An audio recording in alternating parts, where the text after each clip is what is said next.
Hey designers, this is Kristen from Cut File Classroom, where I teach you how to design and sell SVG cut files for Cricut, Silhouette, and other cutting machines. In this video, I'm going to show you how to draw a cute ghost SVG file. With Halloween right around the corner, these ghosts will be a fun addition to any of your designs. If you want to follow along, I'll put a link below where you can download the free Illustrator practice file, which includes these finished designs, the color palette I'm using, and a few of the design versions along the way. First, I'll move these over to the side so I have room on my artboard. Then I'm going to press M on my keyboard to bring up the rectangle tool. You can also find the rectangle tool here in the toolbar. And then I'm going to click and drag to make a kind of tallish rectangle, something like that. And right now I have the default fill and stroke color, which is a white fill with a black stroke. And we're going to keep that for our ghost, but we're going to make the stroke weight thicker. So I'm going to come over to the stroke panel and increase that stroke weight to about 10 points. If you don't have the stroke panel open, you can come up to Windows and make sure that it's checked to open it up. Once I have a rectangle drawn, I'm going to use the direct selection tool and I'm going to click and drag to select just the top 2 points of the rectangle, and that will make these corner widgets visible. So I can now click and drag until I can't drag anymore, and that's going to give our rectangle a rounded top. So now we can kind of start to see the shape of our ghost forming. Now, if you like your ghost to have this kind of straight-sided shape, you can go ahead and skip the next step and move on. But I like my ghost to have more of like a flared bell shape, as you can see here in my sample design. So to get that, I'm just going to use the direct selection tool to select the bottom 2 anchor points of the rectangle. And then I'm going to right click and choose Transform Scale. Now in the scale window that appears, by default, uniform is checked. But in this case, I only want these bottom corners to get wider horizontally. So I'm going to choose non-uniform, and under horizontal, I'm going to type in 115, and I'm going to toggle the preview to see how that looks. And as you can see, both sides are getting wider just a little bit to give us a bit of a flared look at the bottom of our ghost. You can obviously tweak this number up or down to get the shape that you like, but I'm pretty happy with this, so I'm going to click OK. So now the next thing I'm going to do is I'm going to use the direct selection tool to click on just this bottom path, and I'm going to click Command or Control X to cut that path, and Command or Control F to paste in front. So now I have this bottom path separate from the ghost shape, and you're going to see why that is in just a moment.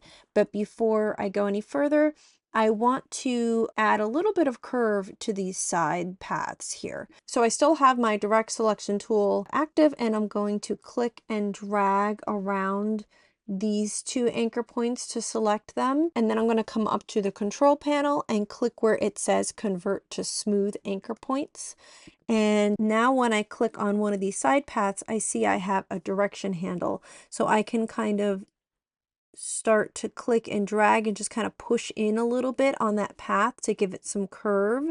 Now keep in mind that the more you push in towards the top, it's going to throw the top curve out of whack, and we don't want that. So we want to keep this top direction handle kind of almost straight up and down with just a little bit slightly inward. And then it's the bottom direction handle that we can kind of tweak to give our ghost a little bit of body here. So I'm going to do the same thing here. I'm just going to drag inward just a little bit. And as we do that, we see the direction handle appear at the bottom. So this is the one that I'm interested in. So I'm just going to grab that and pull that up and inward to give this line a little bit of a curve. So you can obviously kind of tweak and play around with this to get the shape how you like. I'm happy with that for now, so I'm going to go ahead and move on. So I'm actually going to move this ghost over to the side of the canvas so you can see better what's happening here. So right now our shape has a white fill and a black stroke, and the same goes for this line as well. Now we're going to add the squiggly or wavy bottom to our ghost, and to do that I'm going to come up to Effect, distort and transform, zigzag. So now we have a bit of a zigzag here, and there's like a fill color applied, and we're going to get rid of that later, so don't worry. So here in the zigzag window, we're going to change it from corner to smooth. So now we have our smooth waves. And right now we have one end of the path at the top and the other end of the path at the bottom, and we don't want that. So to make sure that both ends are the same, this number on the bottom slider needs to be an odd number. So we can drag the slider and we can increase that. And as you can see, it's going to increase the number of waves that you get in your path. If you put it at an odd number, then you can see that both ends of the path will be at the bottom. I want a few less waves, so I'm going to go back down to 5 on this, and I like the way that looks. You can also increase or decrease the size of your waves here at the top slider, and I want less depth to my waves, so I'm going to go with 0.08 inches, and I'm happy with that, so I'm going to go ahead and click OK. Now here, notice that the ends of the wave end towards the bottom of the path, and then they curve upward. If you don't want that, you can press P to bring up the pen tool and then just click on the end of the path, and that will change the path direction so that you have the end of the path and then it curves downward. So that's just a personal preference, however you like. Let me just zoom in a bit, and you might find that you want to scooch that line just down a little bit so those ends meet up better. And then remember that this line has a black fill and a white stroke. We want to get rid of that white stroke for now. So we're going to come to the swatches panel and make sure that the white fill is selected, and then click the none box here, and that gets rid of the fill. And I'm just going to put this line back up here. And now you can kind of take a look at your ghost, and if you want to keep this line straight, you can keep it straight. If you want to add a bit of a curve to it, you can press Shift C to bring up the anchor point tool and just click and drag down on that path to give it a curve, and you can kind of play with how you want that curve to look. And then once you're happy with that curve, we can go ahead and expand this appearance to give us a normal path. Before I do that, I'm going to go ahead and make a copy of this version off to the side, and that way I can come back to it if I want to tweak, how far out these ends go or anything like that. I can come back and make any tweaks to this later. So I've got my design selected, and I'm going to press Alt or Option as I click and drag to make a copy over to the side. So now we're ready to go ahead and expand this appearance, which will give us a singular wavy path.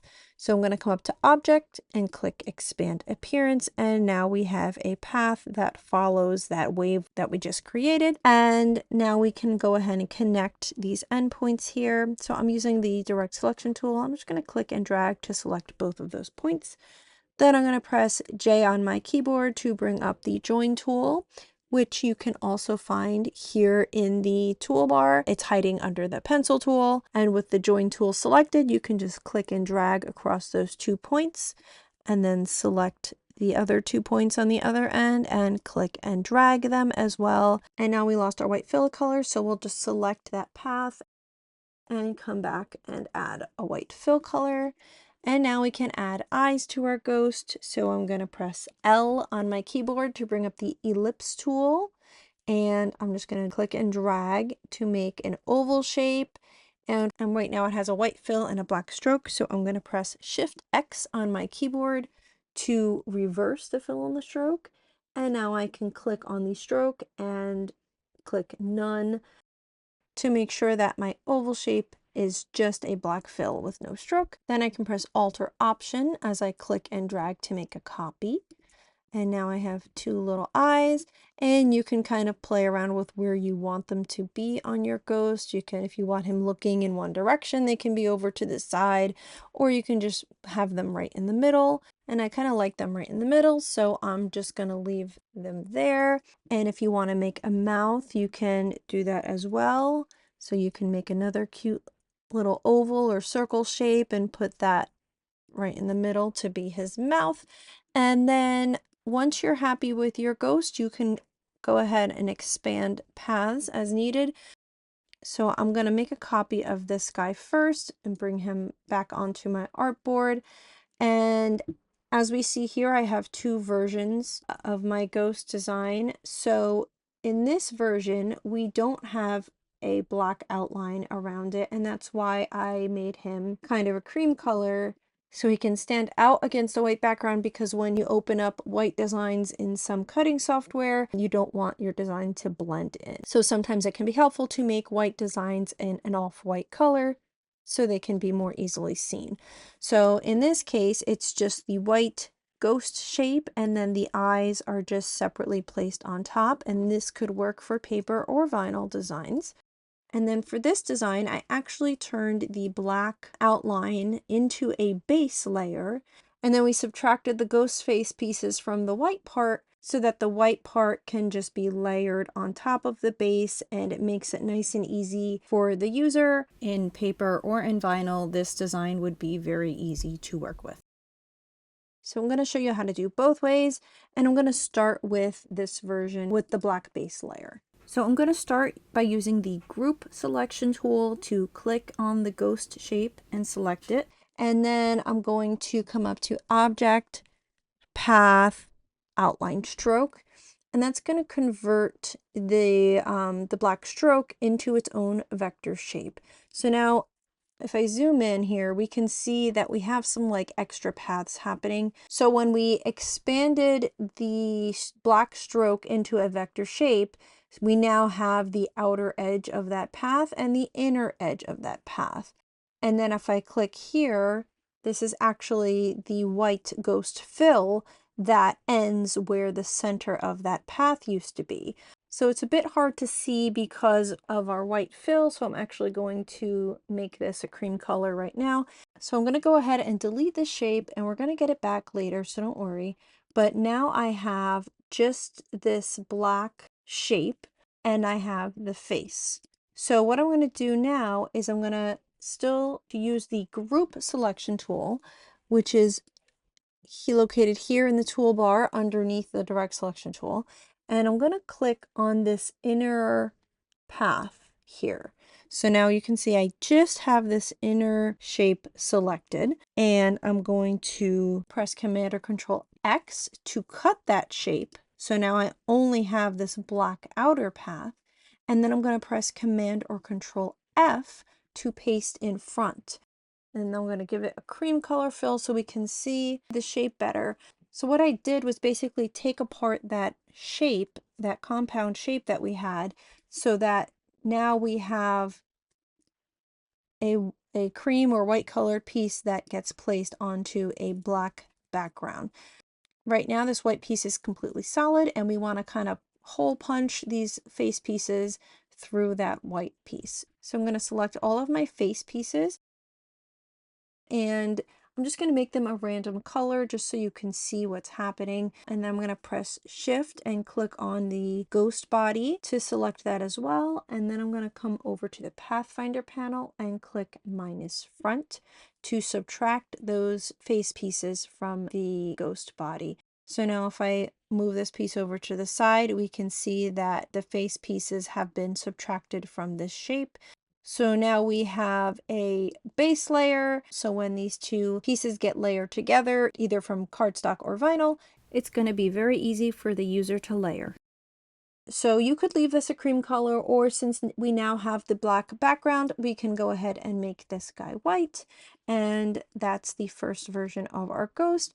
And then for the second version, I'm just going to come back to my original over here and bring a copy over. And for this guy, I'm actually just going to remove the stroke color. So in the swatches panel, I'm going to click this none box, and that removes the stroke color. So I only have a fill on this shape, and I'm going to make that fill color a cream or an off-white or whatever color you want to do for your ghost so he can stand out from the background. And then I'm going to select these face pieces, and I'm going to make them a compound path so that they keep the correct placement on the cutting mat. And to do that, I can press Command or Control 8 on my keyboard, or I can come up to Object, Compound Path, Make, and now these are a compound path. So because I have two separate ghosts here, I'm just going to click this ghost and select him.